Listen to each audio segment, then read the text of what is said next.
Hello, everyone. We are so glad that you're with us today, and we're so excited. We have two special guests. We have Alan Stewart Jr., and he is out of Connecticut, and we have Brittney Kosev of BK Real Estate, and she is out of Texas. And today, our topic is all about how to be a real estate agent to investors. So, welcome, both of you.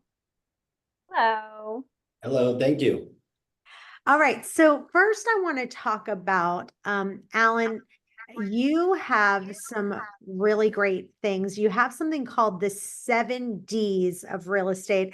And these are the 7 Ds that you're looking for when someone might be a good candidate for an investor. Can you go over those with us? Yeah, outstanding.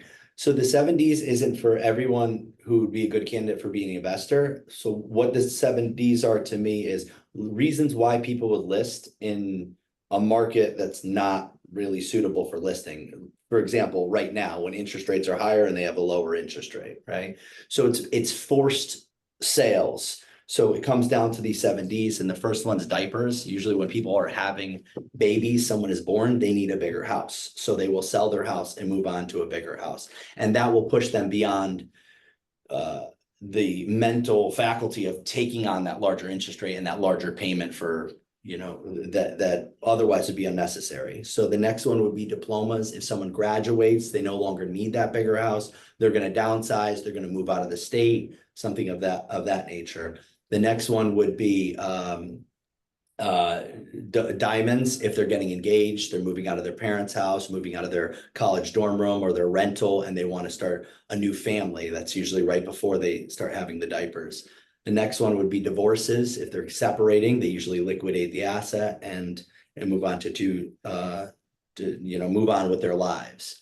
The next one would be dementia. If they're somebody is getting older, they need to be put inside of a home.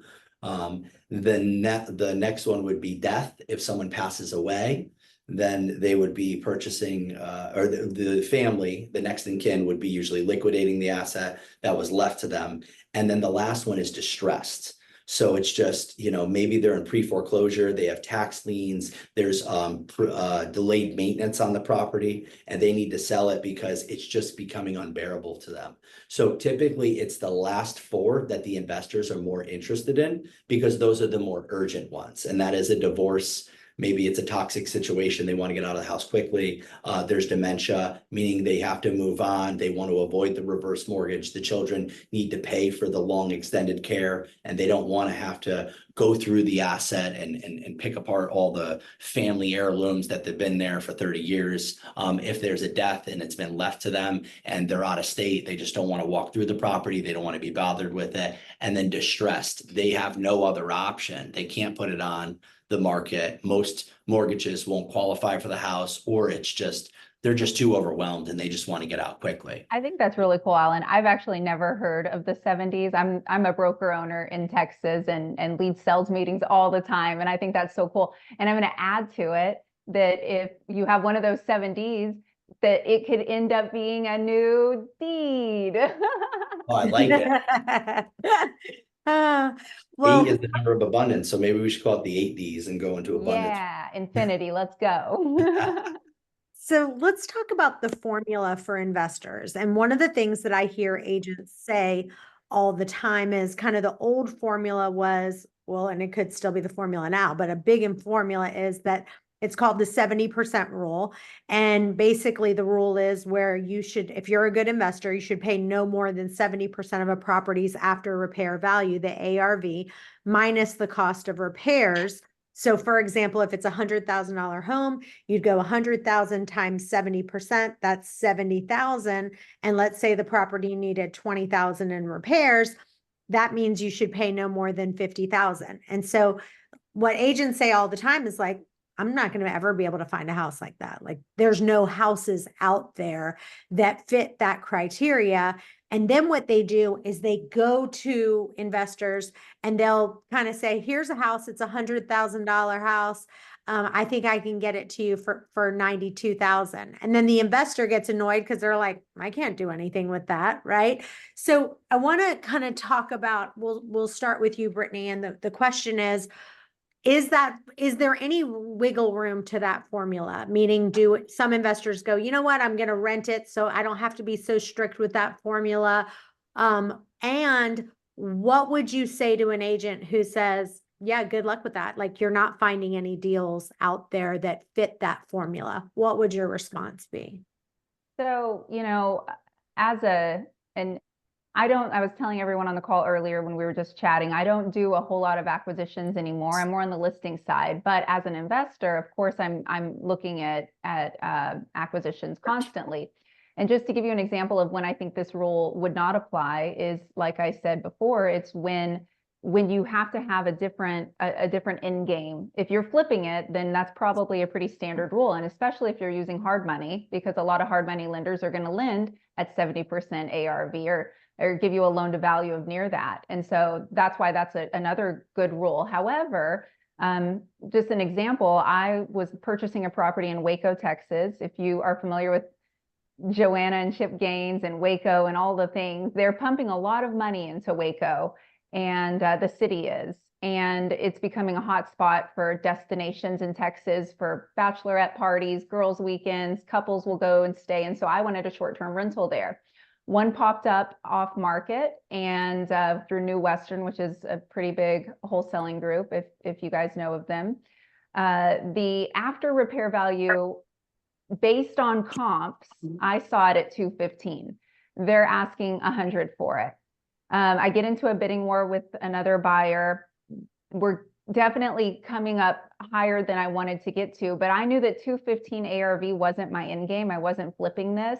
In my mind, I was comfortable paying more because of the value of the property as a short-term rental. It was in a very specific zoning, allowing short-term rentals. And so I pumped my offer price up to 115 and was able to secure the asset. So it really just depends on what the goal is for that investor. Mm-hmm. Alan, what would you say to that about the formula? And is there any wiggle room on that? And are you still finding deals that go with that formula? Yeah, so I would say, well, first of all, the formula is 70% of the ARV, right? As Brittney was saying, because a lot of people get it confused and they think that you need it 70% of the current market value. You're trying to figure out what's the end price first. So whenever you're investing in real estate, you start at the end. What is my after repair value? And then you work backwards from there. And some people are willing to go over that. Sometimes I'm willing to go over it if my pipeline is dry and I need to keep my guys busy, because if I keep my guys busy, my construction costs stay low, and the lower my construction costs are, the more profit I can make. Also, is it, I believe as Brittney said as well, am I doing this one straight cash or am I leveraging private financing? Because there's interest that comes into that. Because a lot of people assume that if I buy a property for 350, pump 50 into it and sell it for 400, that I'm making 100. That's not exactly how it goes. If I'm doing private financing, that's eating up at least, let's say 5 to 6% of that 300, which, that's 15 grand right there. So I just shaved off 15 grand off the top. Then I have to pay anywhere from 2 to 3% to the buyer broker. So that being said, if I'm taking and I'm just doing straight cash, then maybe it will allow me to purchase more. But then also I endorse what Brittney was saying too. It depends on what my end goal game is. Am I flipping it? Because if I'm flipping it, I really do want to be around that 30% margin before paying out my realtors, seller conveyance tax, attorneys, and interest if I did leverage financing, because that compresses it anywhere from 10 to 13% off the top. So really my margin is only 17%. And if I wanted to, I'll just send my contractors out and talk to homeowners and I could be clearing 20%. So to take the risk for a less percentage, it isn't really worth it in that case. Now, in closing, to answer your second question, are they out there? I would say to anybody that says that they're not out there, I would say that you don't prospect enough. because I closed on 2 properties last Thursday and I walked through one yesterday and I'm walking through one tomorrow. It's just how specific are you honed in, and how much are you actually prospecting for this specific niche of it. And to add even more to that, before you guys jumped on the call, we were also talking about market conditions. Right now in Texas, it is a wonderful time to buy property. We have high inventory, low buyers, and so it's great to find a deal. And so if you are wanting to get into investing and your direct market is competitive and you're having trouble finding those deals, and you don't have a team of 8 acquisition guys making cold calls for you every day and prospecting, then maybe you need to look at outside markets. So let's really go into scripts right now. I'd like for each of you to give us a script. We'll start with you, Alan. If there's agents on this call, where are they getting the list from, and let's go ahead and why don't you actually role play with Brittney right now? Brittney will pretend like she's the home seller. And if you were the real estate agent trying to get her to do to be able to sell you the house, what would that look like? Let's do a role play. Am I listed or am I off market? Off market. And so he's an investor trying to secure a property for his client or for himself? For his client. Okay. Fine. Maybe I'll be a FSBO, Alan. Okay, I haven't called FSBOs in years, but sure, why not? I'm also a broker as well, yeah, so I haven't done that in years, but that's Well, fine. hold on, let me put my FSBO hat on, because most for sale by owners are stubborn.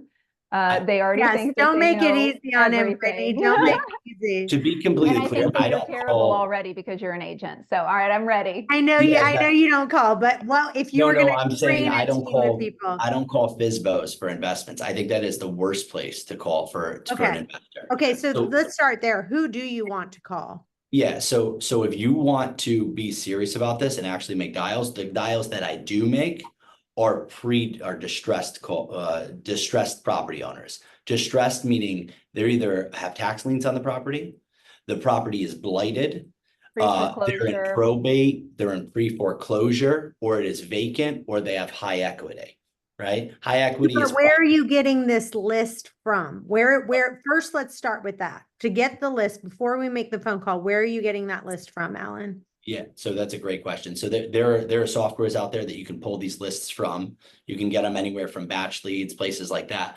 For, let's say, the probates, we're actually sending people down to pull the list and then to skip trace them so we can get the numbers in order to dial them. And it's not you're calling these people 14 times before sometimes they even pick up the phone. So it's a high volume game. And let's just say, if you want to role play it, there's different ways that we can go about it. I've been finding that the confusion way is probably the best way to go about it. And let's just say I'm calling you and you are, you have tax liens on your property or something like that. Does that sound fair? Okay. Yes. And Batch Leads is a great place for them to be able to get it. Another place people could look for leads, whether it's for investor leads like this, or if you just want to pick up a listing, is you could look at Vulcan 7. It's a dialer and a CRM, Vulcan 7. There's a software called Remine for Realtors, REMINE, Remine, and they pull high equity. They'll pull absentee owners. They have all kinds of cool lists as well, and they'll help you farm your neighborhood. And Batch Leads is actually, the website for that is batchleads.io, if you guys are listening and wanting to look at that. So, okay. So you can actually buy the leads from Batch Leads and say, okay, these are the leads I'm looking for. So go ahead, Alan.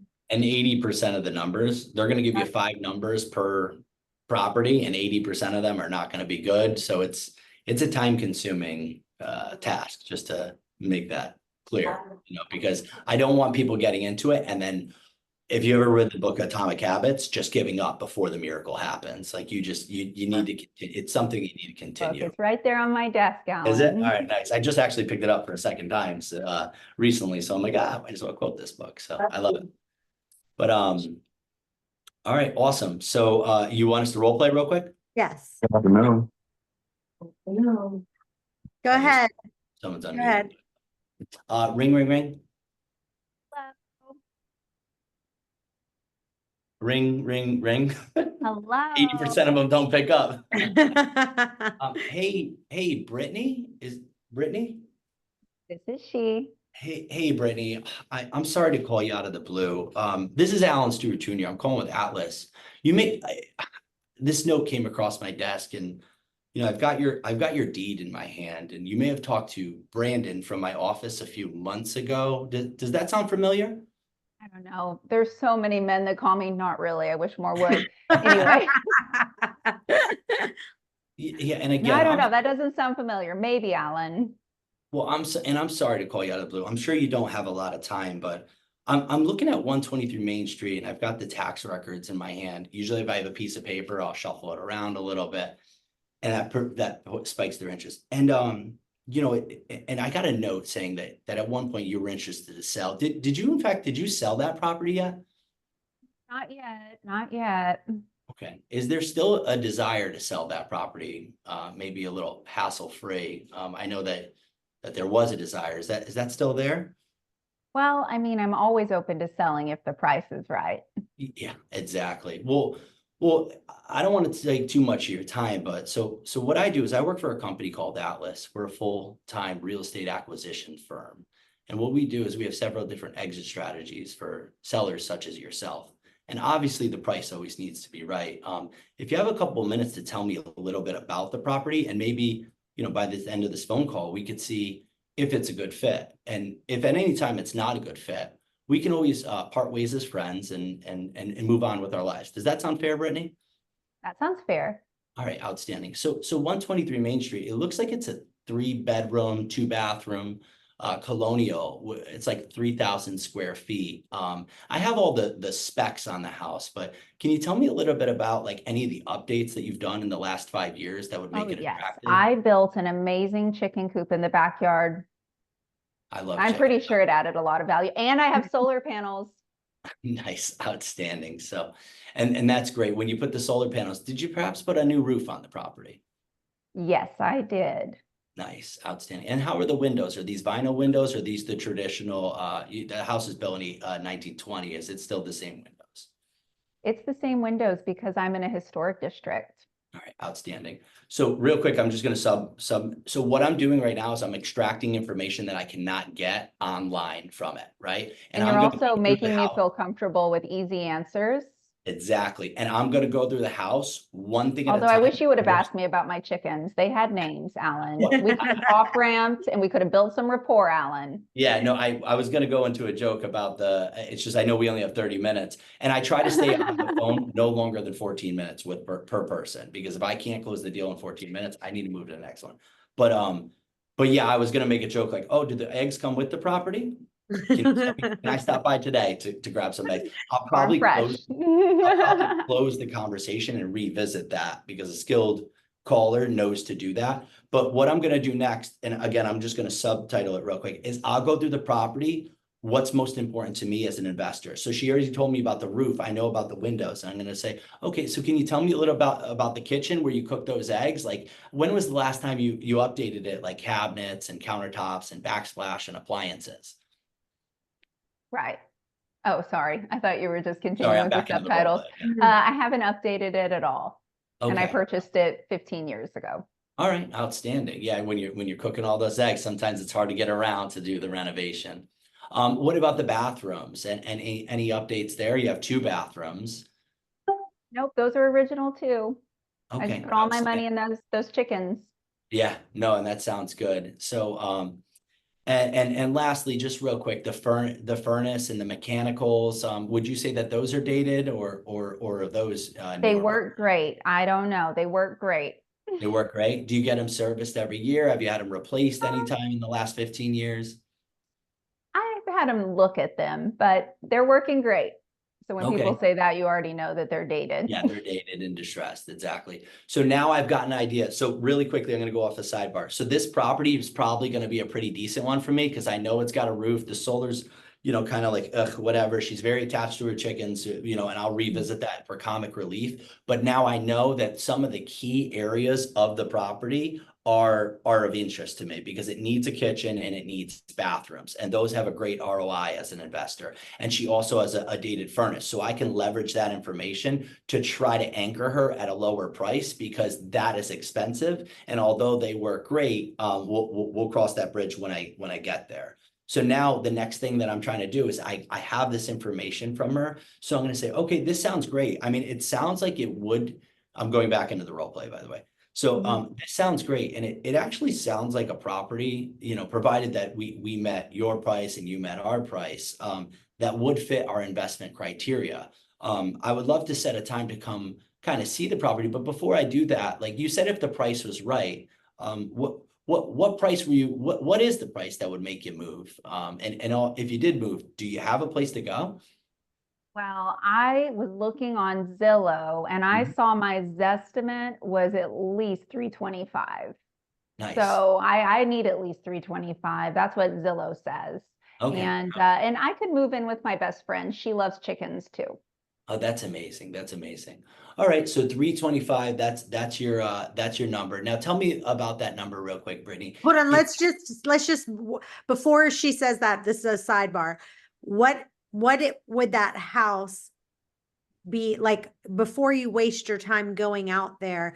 Don't you also need to find out what the price, how much she owes on the house as well? And what is the value? Let's just decide what's the value of this house that you would actually purchase it for.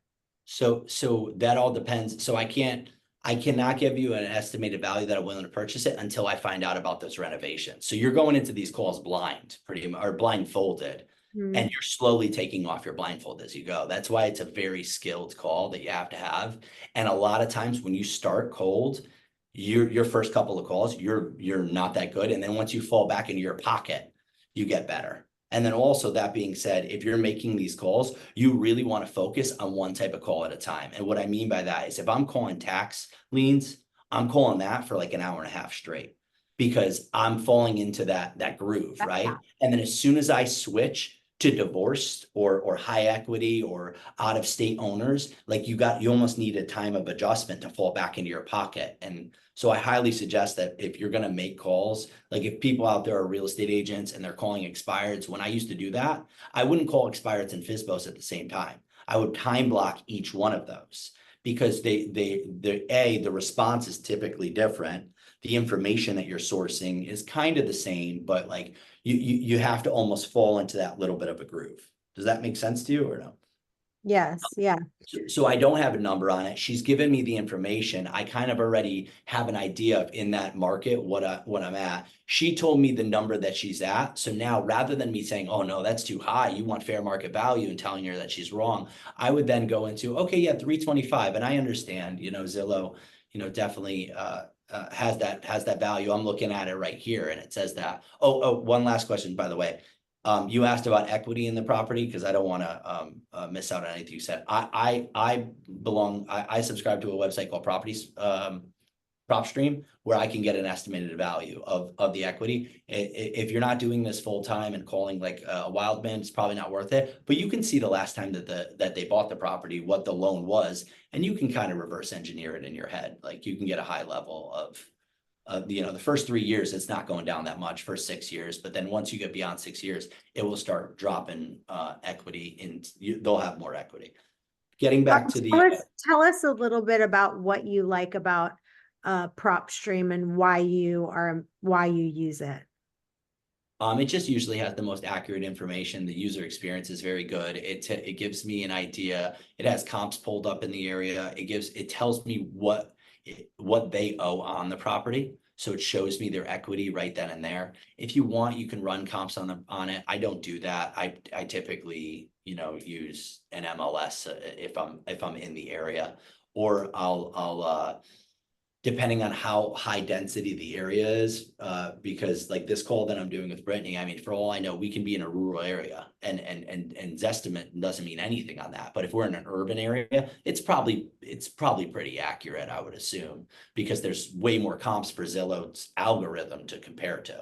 Does that kind of make Sure, sense? but then you Even have to though remember Zillow in general is pulling active comps, right? Texas is a non-disclosure state, so unless they have MLS, they're not pulling closed data. So Whoever, Texas doesn't allow you to, they don't for a display what was non-disclosure on the state, title or anything like that, what it closed for or anything? only for MLS. Okay. MLS does. If it was listed, we have to put it in, but I want to go on the commercial record saying properties, a lot of properties like that, non-disclosure.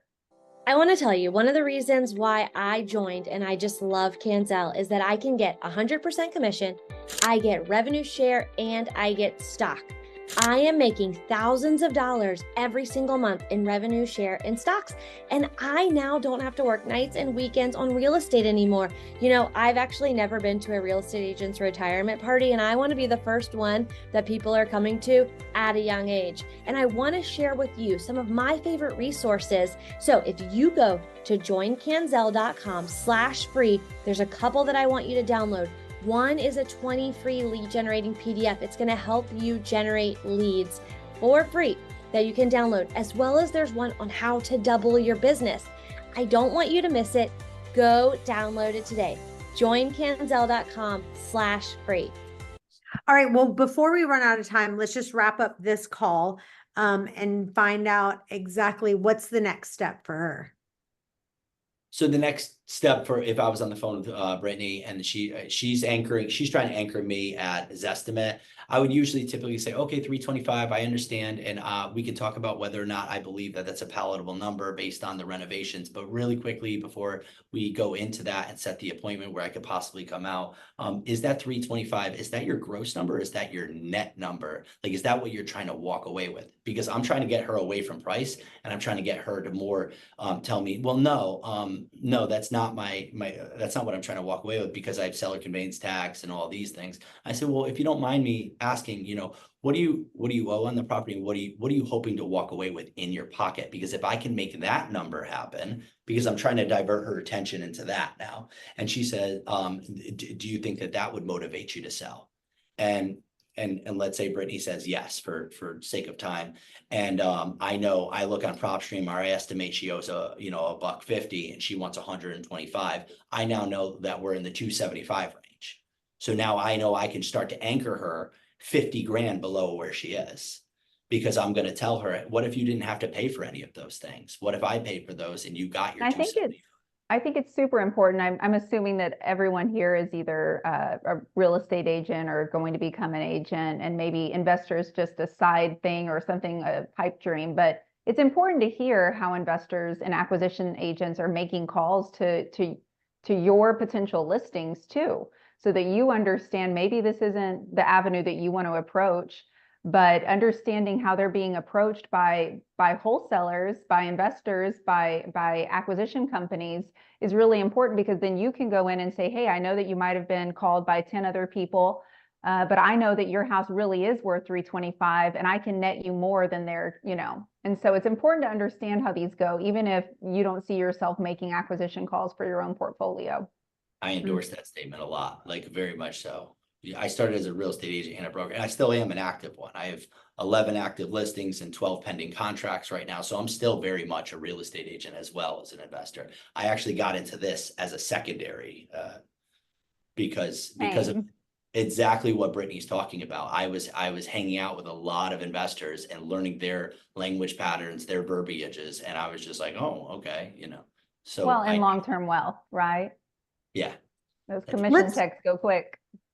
Let's talk about a new term that a lot of people have not heard of that's kind of really coming up now, is called novations in real estate. So I want you to, Brittney, explain as easy and simple as you possibly can, what is it and how can investors take advantage of that? On the surface, a novation listing looks like any other listing to the retail buyer, right? They're scanning Zillow and they see 123 Easy Street. It's for sale. It's got a great listing description. It's listed by Brittney Kosev and BK Real Estate. And it just looks like a normal listing. What you don't see under the surface is that it has a separate contract in place. We call that an A to B contract. in the investor world, and I'm looking to source a B2C contract. And so the investor who's locked up that A to B contract on a novation, maybe they're not pulling that 70% number that Chantel was talking about earlier. Maybe they have this property more at an 85% number. They know it doesn't need quite as much work, that it'll probably sell on market with more exposure. And so in their contract, in that A to B contract, they are given rights to market the property on MLS. And then what makes a novation a little different is they have the seller sign a attorney in fact, which is almost like a power of attorney, but over just this one property. That's a notarized document that allows the investor to make executive decisions regarding the property. So my client, my fiduciary duty lies with the investor. I am working with the investor to market the property higher than the A to B contract value. Let's say it's $200,000, but we're marketing the property for $250,000, less my 6%, less the closing costs. He's got about $10,000 in profit that he could make. And so instead of assigning it off market like he would to an end buyer and forego the whole listing process, he's deciding to maximize exposure by listing the property with a realtor. I get paid, investor gets paid, seller gets paid, buyer gets their house. What else would you add to that, Alan, or things that people should be concerned about and things that they should be aware of when they're doing a novation? Yeah, I would just say, again, you need to know your state's laws, because when you're a licensed real estate agent and broker, you're held to a higher standard, especially when it comes to real estate, than your average consumer, because you're registered with the Department of Consumer Protection. So like, for example, in New England, it's very consumer friendly up here. When you go down south, it's more homeowner friendly, landlord friendly, and whoever's paying the property taxes.